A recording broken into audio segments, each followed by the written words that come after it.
Hello friends, आप देख रहे हैं टेल्स टॉक। दोस्तों, कभी ना कभी आपने ज़रूर सुना होगा कि जिन्नात रात को जानवरों का ख़ास तौर पर कुत्ते या बिल्लियों का रूप ले लेते हैं और इन्हीं शक्ल में इंसानों के रूबरू हाजिर हो जाते हैं। जिन्नात ये ताकत रखते हैं कि वो किसी भी इंसान की शक्ल में या किसी भी जानवर की शक्ल में किसी इंसान के सामने आ सके। दोस्तों, जो आज हम आपसे वाक़या शेयर कर रहे हैं, वो वाक़या जिन्होंने हमें भेजा है वो हमें बताते हैं कि हमें कराची शिफ्ट हुए अभी थोड़ा ही वक्त गुजरा था कि थकन के मारे तबीयत ख़राब हो गई। दूसरे शहर से सामान ले जाना और पूरा घर ही दूसरे शहर शिफ्ट करना कोई मजाक नहीं होता। कराची वाकई रोशनों का शहर था। रात गए गहमा गहमी रहती। रहीम यार खान में तो 9 बजे के बाद ही सबको शाम सूख जाता था। मेरी यहाँ नौकरी लगी थी, तभी मैं अपनी तमाम फैमिली को कराची साथ ही ले आया था ताकि आने जाने के खर्चे से बच सकूं। शुरू में थोड़ी मुश्किलात हुई, लेकिन बाद में आदत हो गई।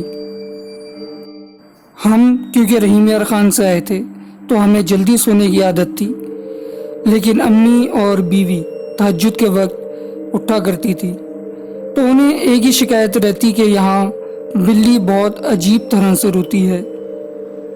इसी तरह 2 महीने गुजर गए, लेकिन मैंने जहाँ फ्लैट लिया था वहाँ पे रात को ना कोई लाइटें खोलता ना बाहर निकलता।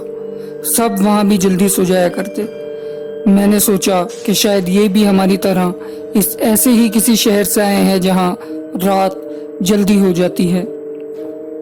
मेरे दफ्तर का कुलीग एक दोस्त बन गया था जो करीब ही रहता था, और फिर रूटीन बन गई कि हम रोज़ रात को घर वालों से फारिग होकर चहलकदमी पे निकल जाया करते।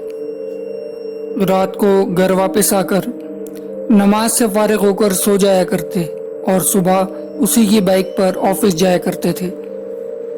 हमें यहाँ 6 महीने हो गए। घर वाले भी सेट हो गए थे।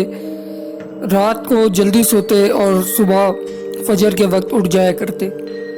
मेरी बेटी छोटी थी तो स्कूल नहीं जाती थी।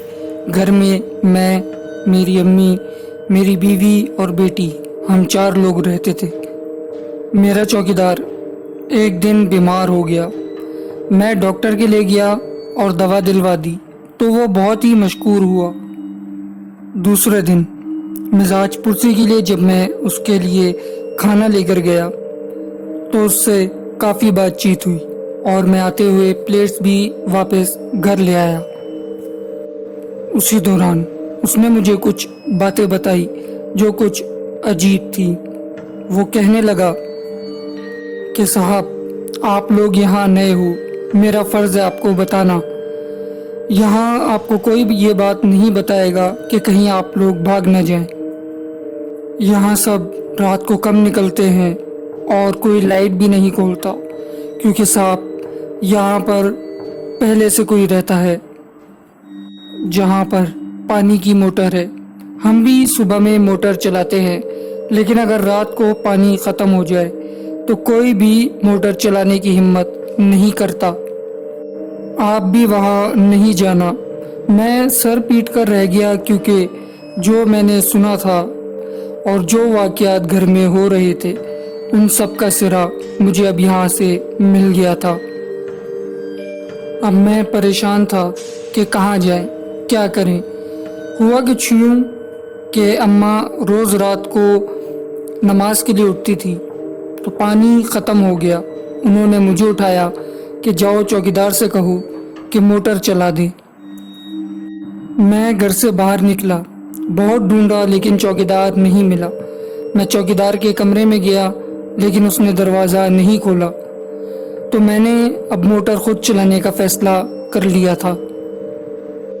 बिल्ली रोने लगी।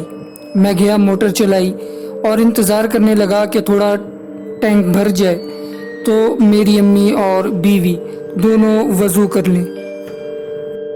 ابھی تھوڑی ہی دیر ہوئی تھی کہ مجھے اپنے پیچھے حرکت محسوس ہوئی۔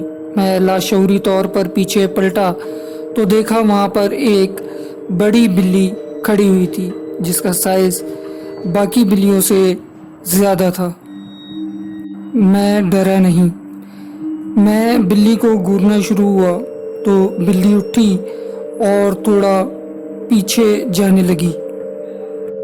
وہ انسان جیسی تھی، انسانوں کی طرح اٹھی اور مجھے دیکھتی ہوئی چلی گئی۔ اس کی لال آنکھیں میں کبھی نہیں بھول سکتا، نہ میں نے اس کو جھڑکا۔ میں آرام سے موٹر بند کی اور بغیر ڈرے چلا گیا۔ صبح مجھے بخار ہو گیا اور میں آفس نہیں جا سکا۔ 3 دن نیند بے ہوشی میں گزری اور اس کے بعد بخار ٹھیک ہوا اور زندگی معمول پر آئی۔ میں روز اس بلی کی آواز سن کر گیلری میں آ جاتا اور اس بلی کو دیکھتا۔ مجھے چوکیدار کی بات سن کے سمجھ نہیں آیا کہ معاملہ کیا ہے، مگر کچھ غلط ہو گیا میرے ساتھ۔ میں نے اس سے پوچھا کہ یہ کیا ہے اور کیا چاہتا ہے، مگر اس نے نفی میں سر ہلا کے خود کو بری الزما کر لیا۔ میری شکل عجیب ہونا شروع ہو گئی تھی۔ میں کبھی کبھی بلی کو آئینے میں دیکھنے لگا۔ ایک دن اماں سے پوری بات کہہ دی۔ انہوں نے اسی ٹائم میری نظر اتاری اور صدقہ دیا اور روز دم کرنے لگیں۔ تب جا کر یہ واقعات کم ہونا شروع ہوئے، لیکن بلی کی آواز آنا بہت بڑھ گئی تھی۔ میں رات کو گیلری میں بھی نہیں جاتا تھا، لیکن ایک مرتبہ رات کو جب میری آنکھ اچانک کھلی تو بلی کی آواز بہت قریب سے آنے لگی، جیسے کوئی بلی کی آواز میں بات کر رہا ہو۔ میں نے کھڑکی کی طرف دیکھا تو وہی آنکھیں چمک رہی تھیں۔ دوستوں، یہ تھی آج کی ویڈیو۔ اگر ویڈیو پسند آئی ہے تو چینل کو سبسکرائب کریں اور بیل کے آئیکن کو لازمی پریس کریں۔